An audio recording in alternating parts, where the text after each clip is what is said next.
Special falooda, खजूर juice, basundi, लस्सी, पेंड्याचं विजापूर वे सोलापूर।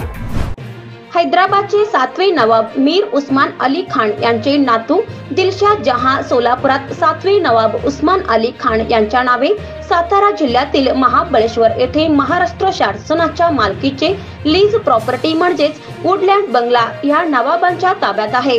सदर बंगल्यावर अनेक लँड माफी यांचे आहे।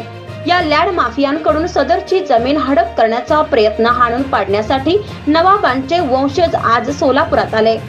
सोलापूरचे जिल्हाधिकारी मान्य शंभरकर यांच्या समोर सदर बंगल्याची सुनावणी चालू आहे। सदरचा बंगला हे सातारा जिल्ह्याच्या हद्दीत असून सुद्धा सोलापूरच्या जिल्हाधिकाऱ्यांकडे याची सुनावणी ठेवण्यात आलाय। त्यासाठी आज 30 ते 35 लोक या सुनावण्यासाठी आपल्या वकिलांना घेऊन अधिकारी कार्यालयात हजर होते। त्यासाठी दिलशाद जहां यांनी नाराजी व्यक्त करून संपत्ती शासन आणि निजामांची यातंड माफियांचा शिरकाव का अशी नाराजी व्यक्त करून ते रागाच्या भरात निघून गेले। मी आजकारांसमोर आपल्या याचा मांडल्या व लोकप्रधान न्यूज चॅनलला काय माहिती दिली पहा। या बातमीचे वृत्त संकलन केले आहे आमचे पत्रकार गफूर सौदागर यांनी।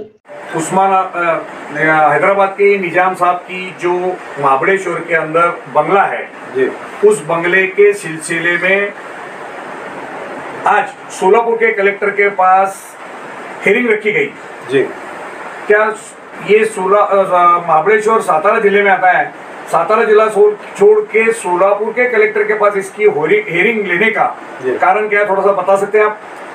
इसके बारे में तो जी ज़्यादा कुछ मेरे को जानकारी नहीं है, क्योंकि वहाँ का जुरिडिक्शन का मामला था सतारा का, इधर क्यों आया क्या नहीं इसके बारे में तो डिटेल नहीं मालूम। लेकिन आज मैं गया था हियरिंग अटेंड करने के लिए, कलेक्टर साहब से मेरी बात हुई मोस्ट प्रॉब्ली 3 से 5 मिनट के बीच में, क्योंकि जब मैं गया तो वहाँ का एक एटमॉस्फेयर, एक अलग किस्म का एटमॉस्फेयर दिखा मेरे को।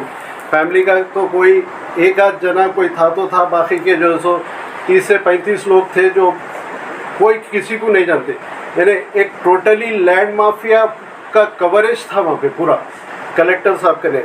लेकिन मैं कलेक्टर साहब मैं मुनासिब नहीं समझा वो हियरिंग में बैठने के लिए। मेरे लॉयर थे सिकलगर साहब, मैं उनको छोड़ा, मैं कलेक्टर साहब से गया, मैं मिला, उनको विश किया और बोला मैं जो आपसे आया हूँ हैदराबाद से, आपसे मिलने के लिए आया हूँ, आपको हेलो बोलने आया हूँ और मेरे को परमिशन देइए आप, मैं आपका जो ये रूम बाहर जाना चाह रहा हूँ, क्योंकि ये इतने सारे दिख रहे मेरे को, पूरे इलीगल हेयर्स बैठे जैसा दिख रहे निज़ाम के, जो दूर दूर तक किसी का ताल्लुक़ नहीं है। तो मेरा कहना ये है कि अब यहाँ के कलेक्टर साहब को तो इतनी नॉलेज नहीं होगी महाबलेश्वर के बारे में, लेकिन इतना भी मैं समझता हूँ कलेक्टर साहब जो है एक हायर पोस्ट पे बैठे हुए और हर एक चीज़ को समझते। ये देश कोई परवेज़ मुशर्रफ का देश नहीं है, ये देश जो बाबा साहेब अम्बेडकर का देश है जो संविधान से चलता, और इसको मैं समझता हूँ कलेक्टर साहब अच्छी तरीके से समझेंगे। और जितने भी जिसके भी नाम पे नोटिस निकाले वो पूरे फ्रॉड लोग हैं और पूरा लैंड माफिया है वो।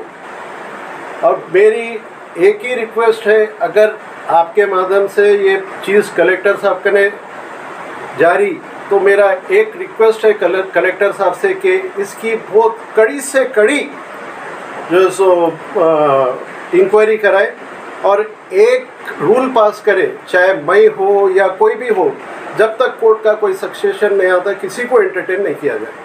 तो आज जो मैं देख के इतना परेशान हुआ हूँ, यानी जो लोग रौडी लुच्चे लफंगे पूरे इन्वॉल्व थे, और मैं परेशान हो गया कि एक इतने बड़े ऑफिस में जो बगैर वेरीफाई कर रहे हर एक तकरीबन 30 आदमी के ऊपर थे, लेकिन कोई एक हमारे फैमिली का आदमी नहीं था। एक आध शायद एक का था, मगर बाकी के 99% लोग जो पूरे फ्रॉड लोग थे, चीटर लोग भरे थे। और मैं वाकिफ़ हूँ चीटरों से, जो मेरे साथ मेरा सामना हुआ औरंगाबाद में, पूरे फ्रॉड लोग थे वो।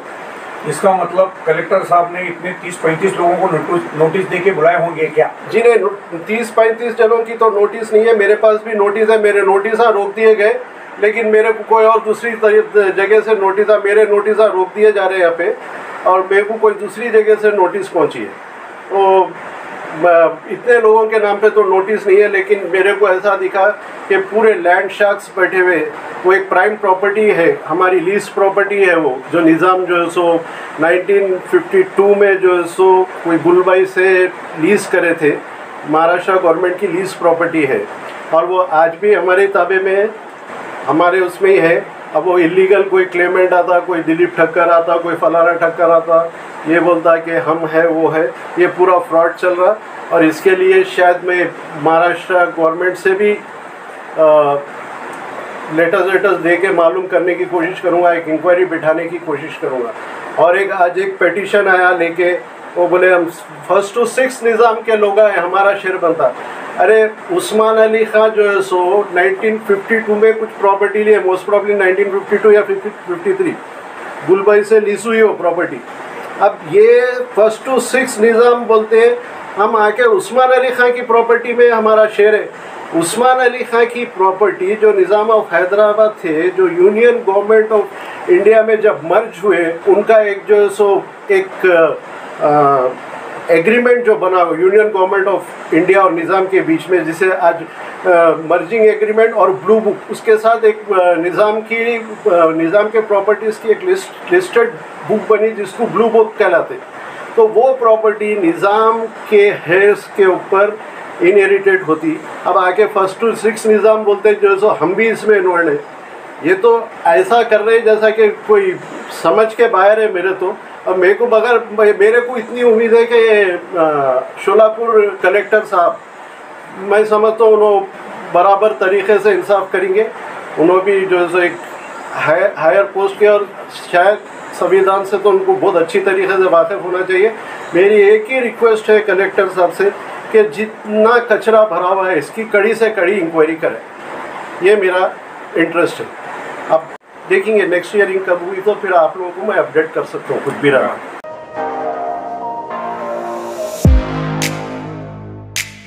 खास सोलापूरकरांसाठी विजापूर वेस परिसरात अफसान फालुदा अँड मस्तानी आमच्याकडे मिळेल स्पेशल फालुदा, मस्तानी, खास रमजान सणासाठी खजूर ज्यूस, बासुंदी, सीताफळ ज्यूस, स्पेशल लस्सी, स्ट्रॉबेरी मलाई, ग्रेप्स मलाई असे विविध प्रकारचे ज्यूस, कुल्फी व फॅमिली पॅक आईस्क्रीम ही फॅमिलीसाठी स्वतंत्र सोय, स्वच्छता आणि उत्तम सर्व्हिसला प्राधान्य।